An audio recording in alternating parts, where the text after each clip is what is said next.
오늘 우리들에게 주시는 하나님의 말씀은 마태복음 9장 14절에서 26절까지 말씀입니다. 그때의 요한의 제자들이 예수께 나와 이르되 우리와 바리새인들은 금식하는데 어찌하여 당신의 제자들은 금식하지 아니하나이까? 예수께서 그들에게 이르시되 혼인집 손님들이 신랑과 함께 있을 동안에 슬퍼할 수 있느냐?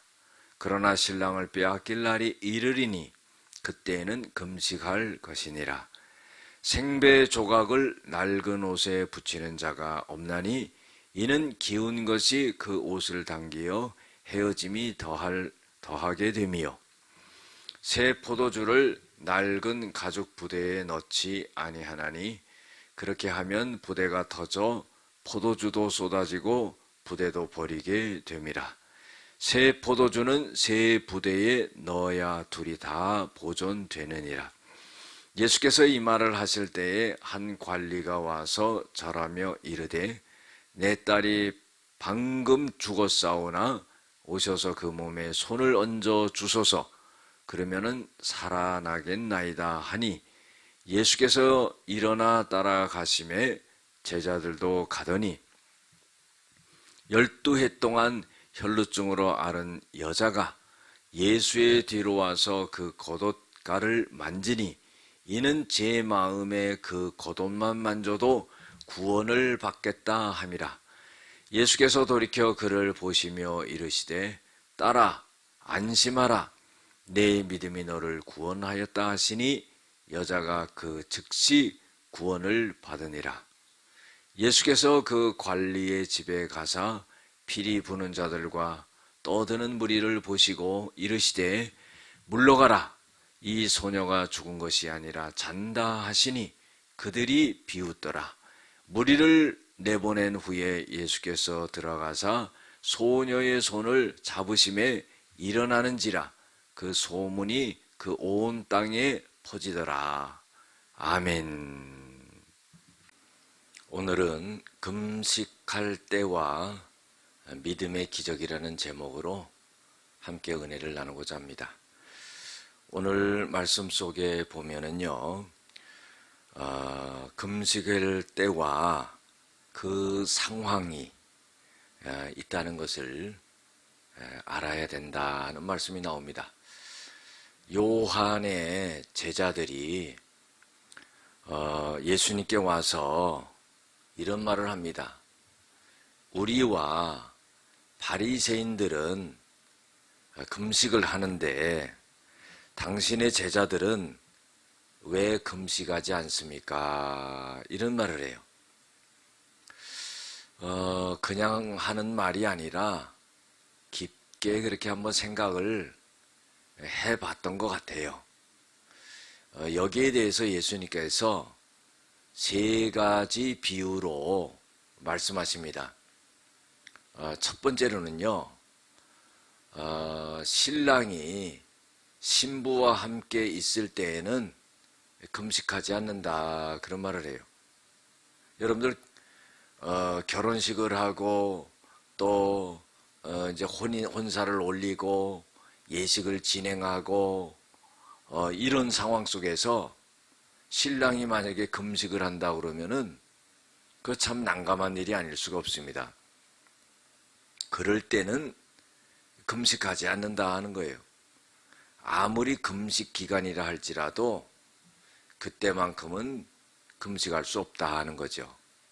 그런데 예수님께서 신랑을 빼앗길 때가 온다 그랬어요. 신랑을 빼앗길 때는 언제를 의미합니까?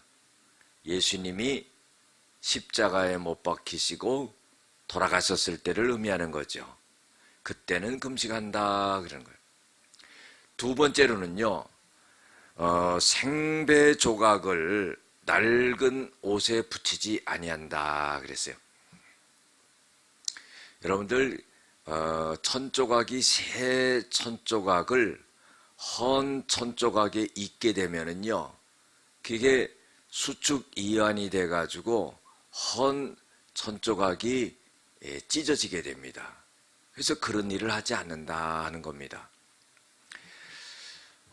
그 다음에 또 새 포도주를 낡은 부대에 넣지 아니한다 그랬어요.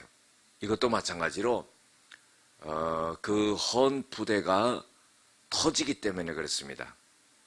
옛날에는 그 포도주를 그 짐승의 가죽에 그렇게 담았습니다. 그래서 그게 오래되면은 새 포도주를 담게 되면은 그게 터져버리게 되는 그런 일이 일어나게 되죠. 그러니까 왜 당신의 제자들은 금식하지 않습니까? 하는 이런 질문에 대해서 예수님께서는 세 가지 상황과 또 여건과 그런 때를 말씀하시면서 금식에 대해서 대답을 주고 있는 것을 볼 수가 있습니다. 또 18절에 보면은요, 한 관리가 자기 딸이 죽습니다. 그런데 예수님 앞에 와서 하는 말이 뭐라고 말을 하냐면은 내 딸이 방금 죽었습니다. 그런데 주님께서 우리 집에 오셔서 죽은 내 딸에게 손을 얹으면은 내 딸이 살아날 것을 믿습니다. 그런 거예요. 여러분들 이거 대단한 믿음이 아닐 수가 없습니다. 그래서 예수님께서 이제 제자들을 데리고 그 집으로 가는 중이었습니다. 그런데 그 집으로 가는 중에 또 한 가지 사건이 일어나요. 그것은 뭐냐면은 12해 12년을 혈루증으로 앓았던 여인이 그냥 피골이 상접해가지고 이제 죽음을 기다릴 수밖에 없는 그런 여인이 예수님의 옷자락에만 손을 대도 내 병이 나을 것이다. 이런 믿음을 갖는 거예요. 이거 참 대단한 일 아니겠습니까? 그래서 예수님의 뒤로 가만히 가서 예수님의 옷자락을 만지니까 병이 낫게 되는 그런 역사가 일어나게 되었습니다. 그래서 예수님께서는 그 여인에 대해서 이런 말을 합니다. 딸아, 안심하라. 네 믿음이 너를 구원하였다. 그리고 즉시 구원을 받으라. 그래서 이 여인이 깨끗하게 낫게 되는 역사가 일어납니다. 자, 그리고 이제 이 한 관리, 한 회당장이라고 그러는데 높은 지에 있지요. 이 집에 딱 들어가 보니까 그 딸이 죽었으니까 이제 집에서는 피리를 불고 장례를 준비하고 그런 분위기였어요. 예수님께서는요, 그 무리들을 보면서 물러가라 하고 이런 말을 하십니다. 이 소녀가 죽은 것이 아니라 잔다 그래요. 예수님은요, 죽음을 잠으로 많이 표현했어요. 나사로가 죽었을 때도 잔다 이런 표현을 했습니다. 우리 인간은요, 이해가 안 되죠. 죽음과 자는 것은 차이가 있습니다. 죽음은요, 다시 일어나지 못해요. 잠자는 거는 꼭 죽은 것 같은데 아침이 되면 일어납니다. 죽음과 잠은요, 꼭 같을 수가 없어요. 그런데 예수님께서는 죽음을 잠으로 비유하십니다. 많은 사람이 비웃어요. 자, 그때 예수님께서 많은 무리를 갖다가 내보내시고 예수님이 들어가셔서 소녀의 손을 잡고 그 소녀를 일으키는 그런 기적을 베풀게 됩니다. 여러분들, 있을 수 없는 일이 벌어지게 된 거지요. 오늘 말씀 속에서 보면은요, 정말로 믿음을 갖고 있을 때에 죽음에서 건짐을 받는 역사가 일어난다 하는 겁니다. 여러분들, 궁극적으로는요, 우리가 다 죽습니다. 그러나 마지막 날에는 부활한다는 것을 우리가 꼭 알아야 됩니다. 기도하시겠습니다. 은혜와 사랑이 많으신 아버지 하나님, 감사를 드립니다.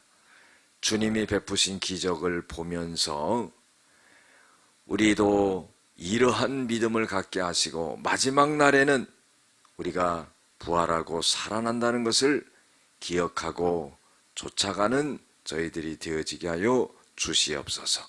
예수님의 이름으로 기도드렸습니다. 아멘.